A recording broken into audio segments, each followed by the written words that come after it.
Hai, Assalamualaikum. Saya Cikgu Rahimah. Hari ini kita akan belajar mengenai sains tahun 3, unit 9, sistem suria. Jom kita tengok. Tema kita pada hari ini ialah bumi dan sains angkasa. Tajuk dia sistem suria.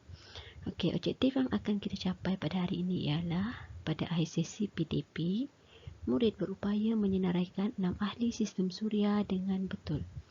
Ada 6 ahli sistem suria ya. Murid-murid pernah dengar tak apa itu sistem suria? Ada yang tahu? Ini sebenarnya adalah sistem suria kita.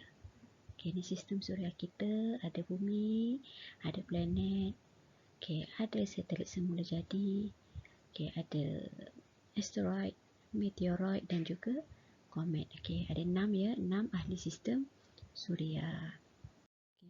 Ahli sistem suria terdiri daripada ada 6 ahli. Yang pertama matahari, yang kedua planet, yang ketiga satelit semula jadi, yang keempat asteroid, yang kelima meteoroid dan yang terakhir sekali adalah komet. Jumlah semua ahli sistem suria adalah 6.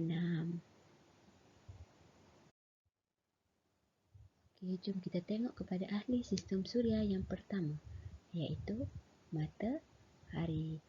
Apakah itu matahari? Matahari merupakan pusat sistem suria yang dikelilingi oleh ahli sistem suria yang lain. Matahari ini gambar matahari. Dia berada di tengah-tengah sistem suria, di pusat sistem suria. Murid-murid, ini ahli sistem suria kita yang kedua, iaitu planet. Terdapat 8 buah planet di dalam sistem suria. Planet beredar mengelilingi matahari mengikut orbit. Orbit ini adalah laluan. Masing-masing ada jalan dia sendiri. Ada 8 ya. 1, 2, 3, 4, 5, 6, 7 dan 8. Ada 8 buah planet dalam sistem suria. Jom kita tengok 8 buah planet secara dekat ya. Yang tepi ni matahari. Matahari tadi merupakan pusat sistem suria kan. Yang planet pertama yang paling dekat dengan matahari adalah Utarit. Yang kedua Zuhrah, diikuti bumi. Bumi ni adalah planet yang kita duduk. Sebelah bumi ada Marikh, diikuti Mushtari, planet yang paling besar. Zuhal, planet yang paling cantik. Uranus dan seterusnya adalah Neptun. Neptun merupakan planet yang paling jauh daripada matahari. Ahli sistem suria yang ketiga ialah satelit semula jadi. Apakah itu satelit semula jadi? Satelit semula jadi adalah objek semula jadi yang beredar mengelilingi planet.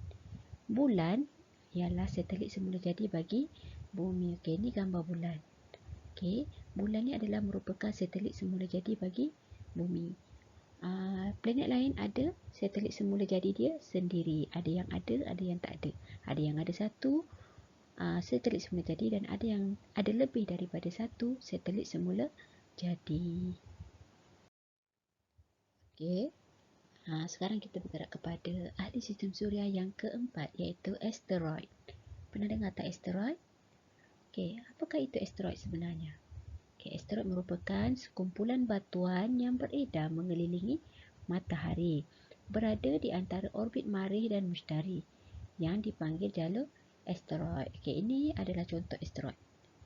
Di batuan besar ya, batuan logam besar yang beredar mengelilingi matahari. Yang ini ini planet Marikh, ini planet Mushtari. Yang ini asteroid hanya terdapat pada laluan ini sahaja. Laluan ni lah yang dikenali sebagai jalur asteroid. Jom kita tengok apa dia ahli sistem suria yang kelima. Meteoroid. Apakah itu meteoroid? Tadi yang kita tengok tadi asteroid. Ini sekarang ni meteoroid. Meteoroid merupakan serpihan batu kecil di ruang angkasa yang terhasil akibat daripada perlanggaran antara asteroid. Asteroid yang berlanggar ni dia akan pecah. Dia akan pecah menjadi serpihan batu kecil. Okey, serpihan batu kecil ini adalah meteoroid. Okey, ini ada meteoroid. Okey, dia merupakan serpihan batu kecil. Tak semestinya berada di antara planet Marikh dan Mushtari. Okey, dia boleh berada di dalam sekitar sistem Suria. Okey, tiba sudah ke ahli sistem Suria kita yang terakhir. Okey, iaitu komet. Pernah dengar tak apa itu komet? Okey, komet terdiri daripada gas-gas beku, batuan dan juga debu. Komet ini bergerak dalam orbit yang besar mengelilingi matahari. Komet ini tidak mengeluarkan cahaya tetapi akan bersinar dan membentuk ekor panjang apabila mendekati matahari. Okey, ini gambar belakang ni kometnya. Okey, dia ada ekor. Dia tidak bercahaya tapi bila dia mendekati matahari, dia kelihatan bercahaya. Okey, ini juga adalah komet. Okey, komet ini ada ekor di belakangnya. Okey, ini merupakan ahli sistem Suria yang ke-6.